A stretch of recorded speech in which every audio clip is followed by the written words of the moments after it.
ഇപ്പൊ ഞങ്ങൾ എല്ലാരും കൂടി ഒരു സ്ഥലം വരെ പോവുകയാണെ. എന്നും ഞങ്ങളെ മേച്ച് പോണ ഷീത്തേട്ടൻ ഞങ്ങളെ കൂടി ഇരുന്നിട്ടാണ് ഇന്ന് വരുന്നത്. പിന്നെ ഈ സ്ഥലവും വണ്ടികളൊക്കെ കണ്ടപ്പോൾ ഞങ്ങൾക്ക് ഏകദേശം മനസ്സിലായി ഉണ്ടാവുമല്ലോ അത് എവിടെയാന്നൊക്കെ. ഞങ്ങളെ വലിയൊരു ആഗ്രഹം സഫലാക്കാൻ വേണ്ടിയിട്ട് വന്നതാണ്.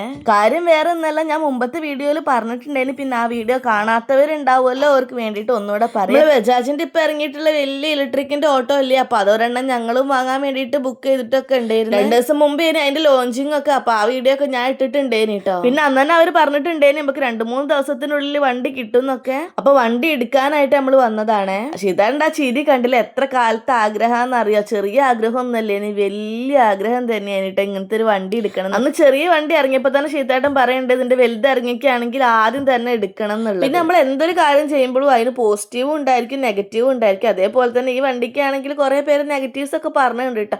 പിന്നെ എല്ലാം നമ്മളെ ഭാഗ്യം പോലെ ഇരിക്കുന്നതാണ് ഞങ്ങൾ വിശ്വസിക്കുന്നത്. പിന്നെ ഷീതാന്റെ ഒരു ക്യാരക്ടർ എങ്ങനെയാന്ന് വെച്ചിരിക്കുകയാണെങ്കിൽ അങ്ങനെ വലിയ ഇഷ്ടങ്ങളൊന്നുമില്ല. ഇനി അത് വേണോ ഇത് വേണോ. അതിനെക്കൊണ്ട് തന്നെ ഏട്ടന്റെ ബർത്ത്ഡേ വരുമ്പോൾ അല്ലെങ്കിൽ നിങ്ങളെ ആനിവേഴ്സറി ഒക്കെ വരുമ്പോൾ എന്തൊരു ഗിഫ്റ്റ് കൊടുക്കണം എന്നുള്ള കാര്യത്തിൽ എനിക്ക് ഭയങ്കര കൺഫ്യൂഷൻ ആണ്. കാരണം ഒന്നും ആവശ്യമില്ല. സാധാരണ നമ്മൾ ഒരാൾക്ക് ഗിഫ്റ്റ് കൊടുക്കാൻ വെച്ചിരിക്കുകയാണെങ്കിൽ ഷർട്ടോ അല്ലെങ്കിൽ വാച്ചോ അങ്ങനത്തെ എന്ത് വേണമെങ്കിലും കൊടുക്കാം. പക്ഷെ ഷീതാടിന് അത് കൊടുത്തിട്ട് കാര്യമില്ല. കാരണം ഏട്ടന് ഇഷ്ടപ്പെട്ട ഡ്രസ്സ് എന്താന്ന് വെച്ചിരിക്കുകയാണെങ്കിൽ ഈ ഒരു കാക്കി ഷർട്ടും കായും മുണ്ടുമാണ്. അതിട്ടിട്ട് ഏട്ടൻ എവിടെ വേണമെങ്കിലും പോകും. അതിനെക്കൊണ്ട് തന്നെ എന്തെങ്കിലും ഫംഗ്ഷൻ ഒക്കെ വരുമ്പോഴും ഞങ്ങൾ ഈ കാക്കി ടച്ച് വരുന്ന ഡ്രസ്സേ എടുക്കുള്ളൂ. അതാണെങ്കിൽ ഏട്ടൻ ഇട്ടിട്ട് മുതലാക്കും, അല്ലാത്തതൊക്കെ അൽമാരയിൽ അവിടെ കിടക്കും. അപ്പൊ പറഞ്ഞു വരുന്ന എന്താ വെച്ചിരിക്കുകയാണെങ്കിൽ ഏട്ടൻ്റെ ഏറ്റവും വലിയ ആഗ്രഹം വെച്ചിരിക്കുകയാണെങ്കിൽ ഈ വണ്ടി എടുക്കാന്നുള്ളത് തന്നെയാണ്. അപ്പൊ ഞങ്ങളെ കൊണ്ട് കഴിയുന്ന പോലെ ഞങ്ങൾ എല്ലാവരും സപ്പോർട്ട് ചെയ്തിട്ടുണ്ട്. അങ്ങനെ നമ്മൾ വണ്ടി എടുത്തിട്ട് നമ്മൾ ആദ്യം തന്നെ വരുന്നത് വേറെ എവിടേക്കല്ല, നമ്മളെ അമ്പലത്തിലേക്ക് തന്നെയാണ്. പിന്നെ താൻ പാതി ദൈവം പാതി എന്നല്ലേ, നമ്മൾ എന്തൊരു കാര്യം ആഗ്രഹിച്ചിട്ട് നമുക്ക് നടന്ന് കിട്ടിക്കുകയാണെങ്കിൽ നമ്മൾ ആദ്യം തന്നെ നന്ദി പറയേണ്ട സർവേശ്വരനോട്. ഇന്നിപ്പോ നമ്മൾ വണ്ടി എടുത്തപ്പാടാണ് ഇങ്ങോട്ട് വന്നത്. ഇനി വണ്ടിയിൽ കുറെ പണികളൊക്കെ ഉണ്ട് എന്നാണ് പറഞ്ഞത്. അപ്പൊ പണിയൊക്കെ എടുപ്പിക്കാനായിട്ട് കൊണ്ട് കൊടുക്കാനൊക്കെ ഉണ്ടേ.